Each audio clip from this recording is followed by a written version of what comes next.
and works up near Newcastle with a gallery that she's going to tell us all about and how she came to be owner, looker after her, custodian of the gallery, and her friend Wilma, who is also a colleague who works there too, and the two of them are going to tag team and tell us about how they met, presumably, yes, and their wider history. Thank you both very much. Please welcome her.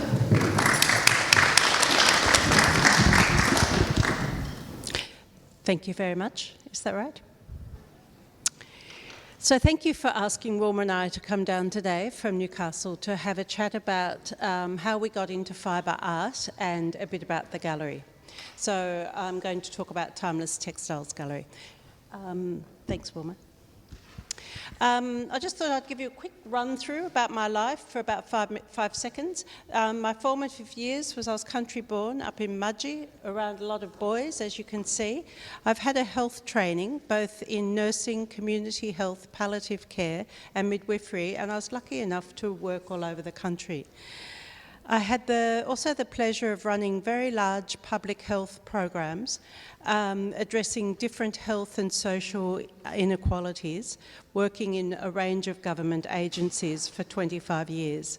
And in some of that work, it made a difference. And why I mention that is it's been quite helpful in running your own business as a gallery, because I've been able to transfer some of those skills across. Some of the social justice issues also included disabilities. I loved working as a public servant, which I did for 25 years. I've also climbed many mountains and trekked in lots of different countries around the world, and have had the pleasure of living in the bush and in the country, meandering around and having lots of fun, as you do in your 20s and 30s. Thanks, Wilma. I ended up living and working in Nimbin, which I didn't expect. I was living in Newtown, and then within about 2 months I was living in Nimbin, which was a bit of a shock. I had 2 wonderful home births, that's those 2 babies, and became a real true hippie, which I must say I loved doing. I lived as lightly as possible, so we had chickens and bees and veggies and permaculture, and then I've done the same thing when I moved into Newcastle. And I'm also a practicing Buddhist.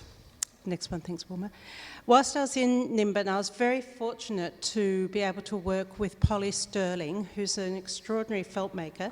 She invented Nuno felt back in the early 90s with Sachiko. She was a weaver to begin with. You may know of Polly Sterling. And I also worked with Sylvia Watt. And I created my own fibre art business called Caldera Felt. So I was having a wonderful time in Nimbin making felt and raising small children. Thanks, Wilma.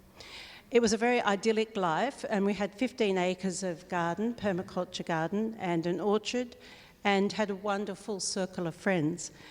Life was very sweet, but sometimes unexpected changes happen, and I moved to Newcastle about 20 years ago, and I went back into working as a bureaucrat. I was building communities and working once again around social justice. Thanks, Wilma.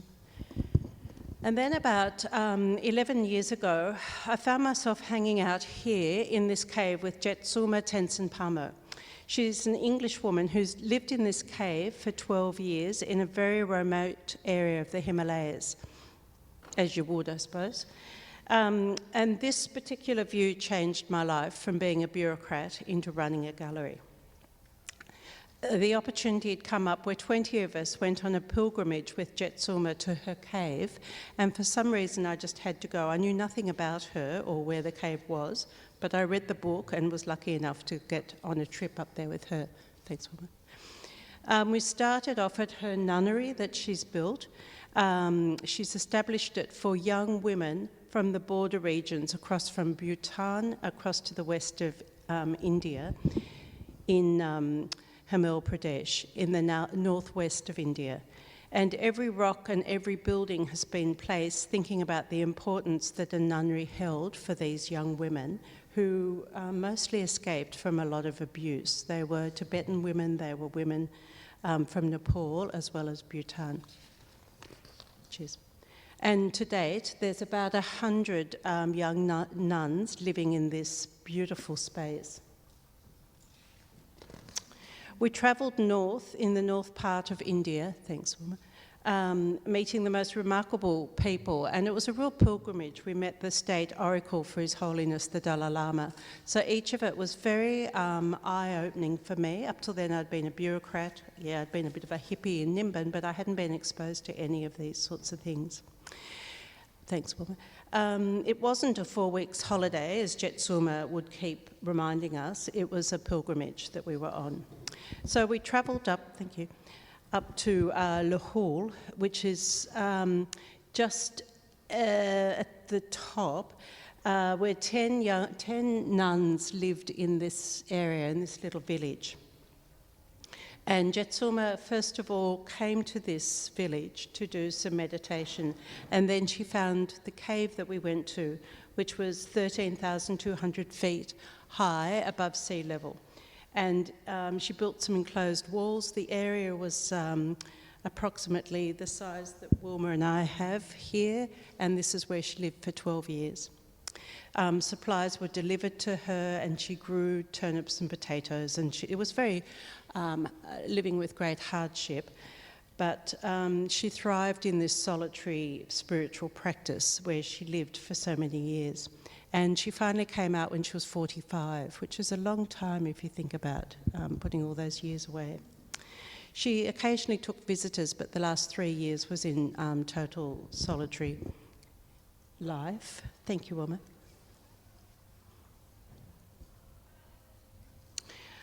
This was on the way up to the cave when we went back to visit it.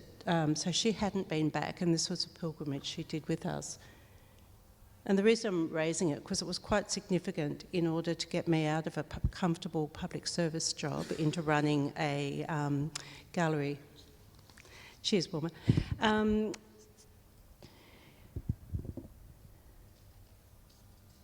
So at this point of my life, I was thinking that I needed to have a change.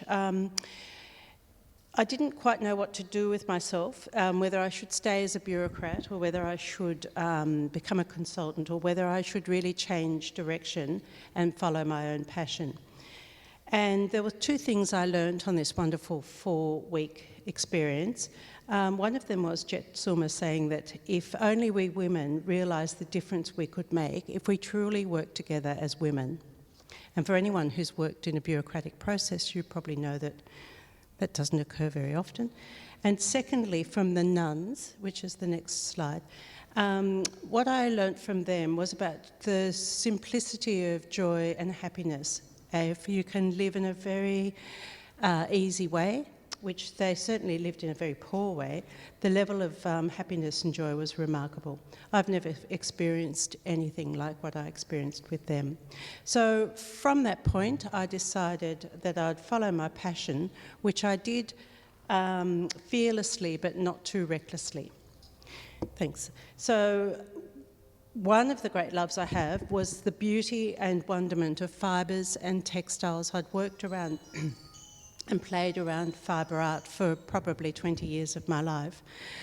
The first 6 months when I got back, I started talking with local businesses and national and international artists, and that's when I met Wilma. And I decided to write a business plan, which is what you have to do. And then I opened the gallery in August 2011. And it was the only commercial fibre art gallery in Australia. The reason I did that was because I really believe that fibre art should be taken seriously and should be collected, and people should see the beauty of fibre art. I thought I was fairly well placed as I'm in my own target group. I've got that shared experience with the customers who I wanted to come in, having spent many years nurturing my own children and family, having a fairly hectic, successful career, and transitioning into a different sort of life. What I was doing, I suppose, myself, was finding myself through being creative. And that's the byline of what runs my gallery, is that I think we can all stitch ourselves together again as women, because we tend to lose ourselves through all that hectic time, by being creative. I first of all opened up Timeless Textiles in Beaumont Street. It was a little bit like Nimbin. It was pretty grimy, and I felt very much at home there. And I stayed in Islington for 5 years as Timeless Textile grew. Then I moved to the east end of Newcastle, next to a big contemporary art space called the Lockup, and there's another gallery across the road. So it's a sort of cultural hub of Newcastle. Thanks, Wilma. So fibre art, you know exactly what fibre art is. It's come from the functional and decorative purposes such as weaving baskets and collecting food, rolling felt for walls and garments and objects to adorn our body. And it was typically seen as women's work. Yep. I think that Australian fibre art is very unique to the rest of the world. I think that we have a different colour palette than the rest of the world, and because we're not so close to Europe, we've interpreted our work very differently, and that's what I watch as I see different artists come and go. You may not agree, and we could have a chat about whether you think it's different. But I think being geographically isolated, it's enabled us to have a fairly strong Aussie distinct style. Thanks. So, Timeless Textiles, what's that about? I decided to show the importance of how beautiful fibre art is in 3 different ways. I was running monthly exhibitions, including 4 internationals, 4 nationals, and 4 locals. And I've tried to stick to that because I think it's really important to have a range of exhibitions that come through. I try to have them as widely as possible in terms of the focus. And I must say I'm amazed at the people who are now saying, could we come and exhibit with you? It's far greater than I ever thought when I opened the gallery all those years ago. So we've had people like Esther from Hungary, Sue Hotchkiss, just to name a few, and these are people I've only ever seen in fibre art books that I've looked at. To think that they've actually come and shown here, it blows me away.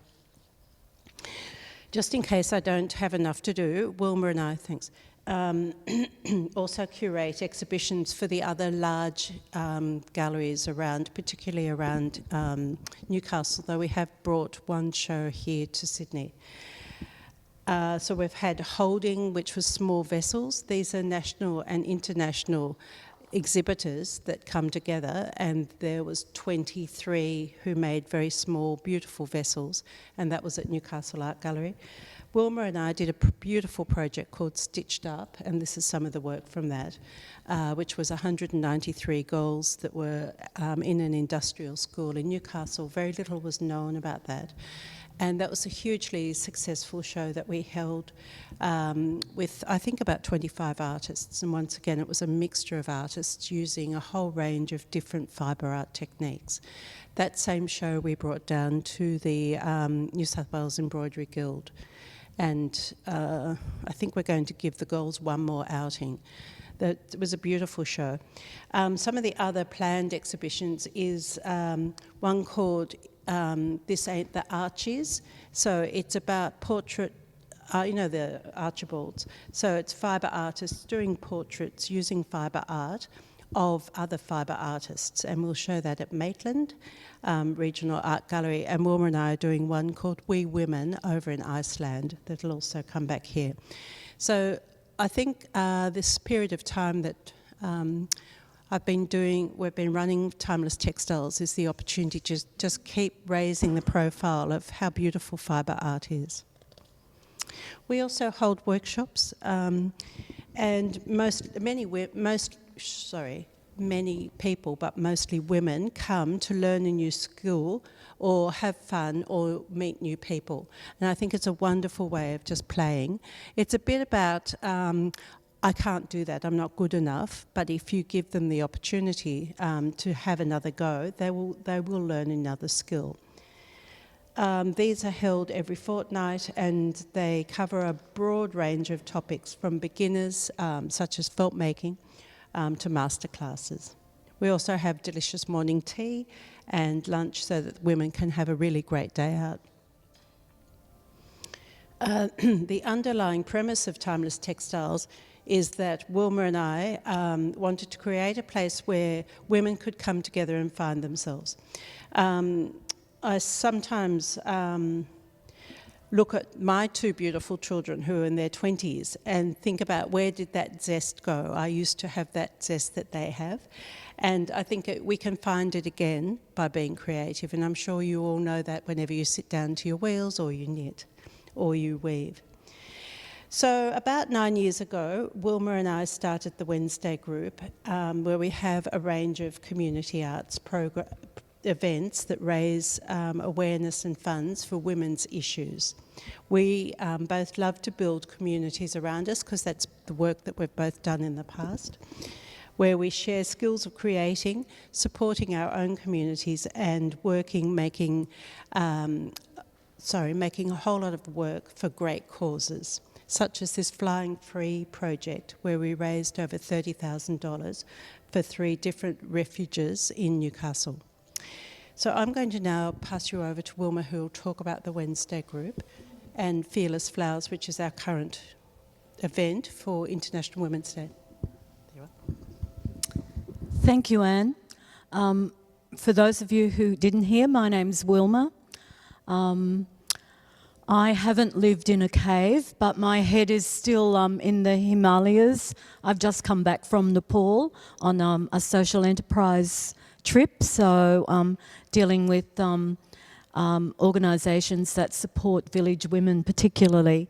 So it's no wonder that we work well together. My role at Timeless Textiles is looking after the Wednesday group, which is a community art program. As Anne said, we are very committed to making sure that we engage our community and create another community for women who, particularly for women, we have had men as well who have joined us, and particularly just to come together and learn, I guess, again, to feel free in creating without any judgment. And I think, as you are all very aware, how creativity is a vital part of your living, it becomes really important for those.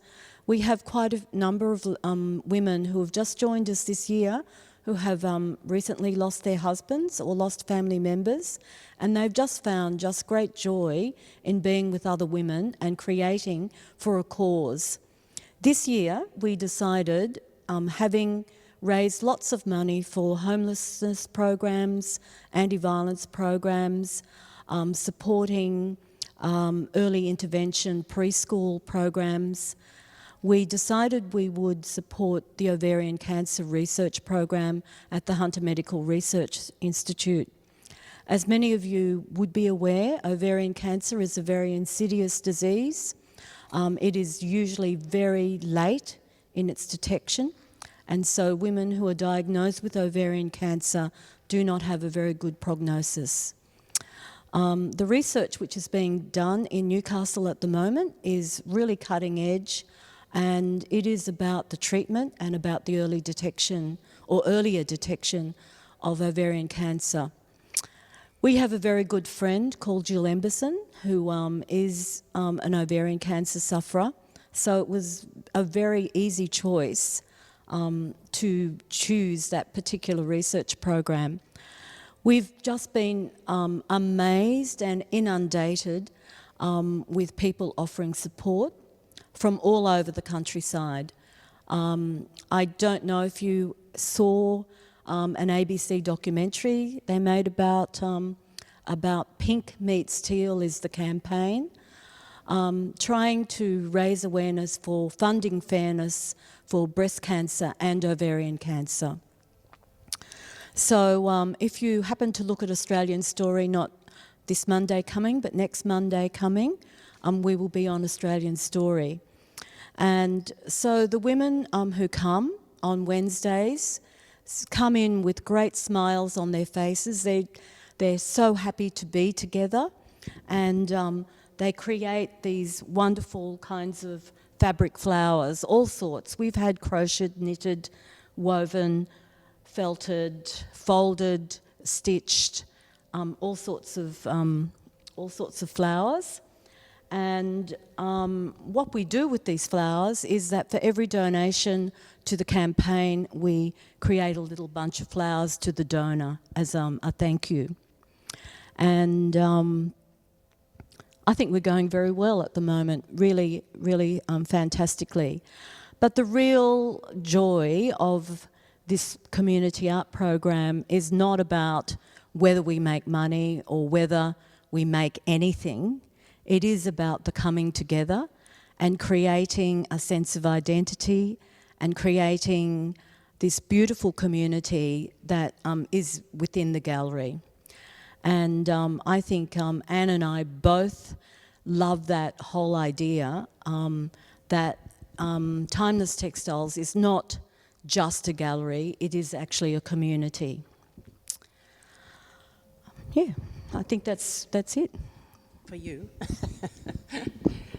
So clearly I'm very lucky to have Wilma in my life to assist me in running Timeless Textiles. I couldn't actually do it without Wilma, so I'm very grateful. The current exhibition is Dion Swift. She's an English woman who now lives in Italy. She machines stitches, these tiny, beautiful little embroideries. And she's made 50, that's up on the wall to celebrate her 50th year on this planet. Thanks, Wilma. And the next workshop is Ira Chidley, who's this very young, she's a 30-year-old, and this is called Go Your Own Way. You bring in artwork that you have at home, you rip it up, and she helps you to stitch it, literally stitch it back together again. You might borrow a bit of someone else's drawing. It's very challenging, but it's a fabulous 2-day workshop. Thank you. So where to for me from now in the short term? I was very lucky to meet up with Jetsuma 2 weeks ago. She was out in Australia and it was very heartfelt to see her again. When I finish the gallery, I'm going to go over to her nunnery for 2 or 3 months and do some work there, so I'll look forward to that. I'll continue to raise awareness and about the beauty and collectability of fibre art, and I think I can only do that with the help that I get from a lot of other people who make Timeless Textiles as successful as it is. I'm also creating my own artwork. I'm going to TAFE 2 days a week, doing sculpture and drawing, which is fantastic, but it means you get bumps and lumps all over your hands. And I'll continue to raise as much money as we can around Pink Meets Teal, because, as Wilma said, Jules, a very close friend of ours, and I think it's really important for we women to realise just how grubby ovarian cancer is. My dad passed away 7 years ago. Mum died about 2 months ago. We were able to keep Mum and Dad both at home in order to pass away there, which was very beautiful for my parents and also for my family. I realised the difference that it makes not only to my parents but to my family about having people die at home. So I've just started an end-of-life doula course as well. Long term, who knows what I'll be doing.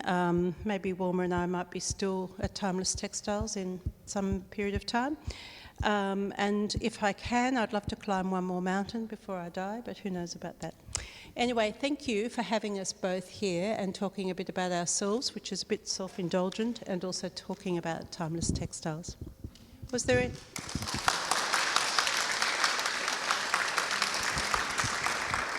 I brought loads.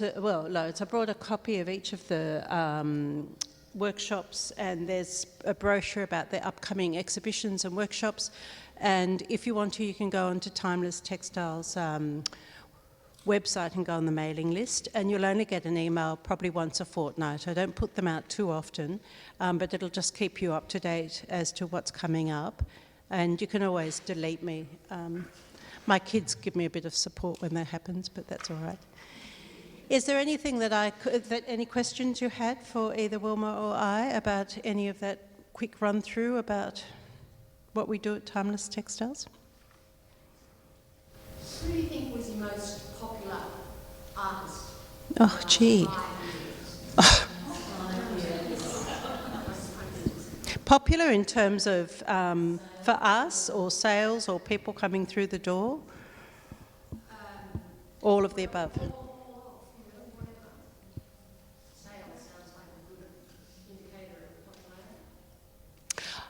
For me, in terms of,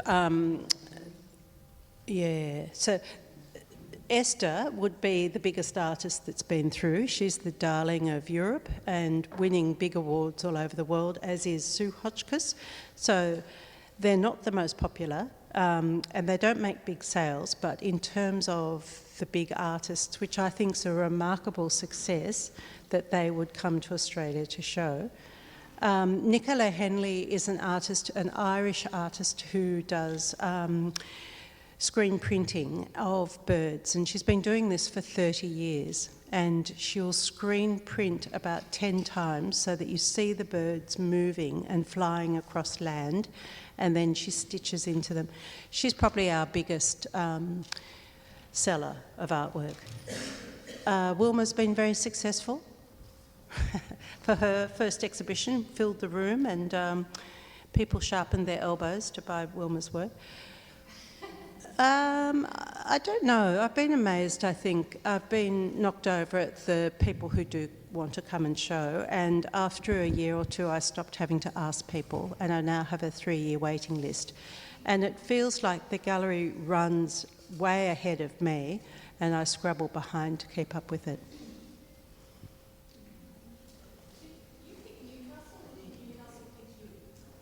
I had 2 very small babes, and my parents had moved to Newcastle, and and I had 2 brothers with children who lived there as well. So I chose Newcastle. It was, it wasn't the best for me because Nimbin was a pretty amazing place for women. I'm not teary about going to Newcastle. But it was fantastic for my children to be raised in Newcastle. It's a very good city in lots of ways. It's got an emerging art scene that occurs there, and when I thought of opening Timeless Textiles, I did look at Sydney, but I was advised by another galleryist in Sydney not to do that, that Newcastle was a better location, and I think that's probably true. You know, look, you never know what life is going to offer you, so you do what's right in front of you on that day.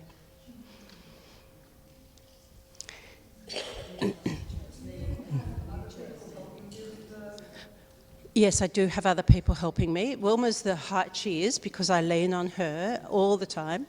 I suppose because we both have a similarly strong background, bureaucratic background, it gives us skills that we can transfer across, and we've both worked in social justice issues, and I think when we first met I was really lucky because Wilma was looking for a cause and I was looking for a Wilma, so it works really well. I don't know what her answer would be, but I'm really lucky to have one. And I couldn't do that gallery by myself. It's there's too much work. Did you make that necklace? No, I didn't. I'd love to have. This is a necklace made by Pearl Moon, and soon we're going to have a fashion show where Pearl and a few other artists are going to show off their beautiful style. But sweet, isn't it? Mm. That's the problem being in a gallery.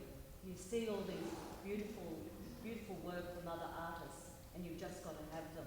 I'm wearing a scarf by one of our other artists called Els van Baal. So that's what happens.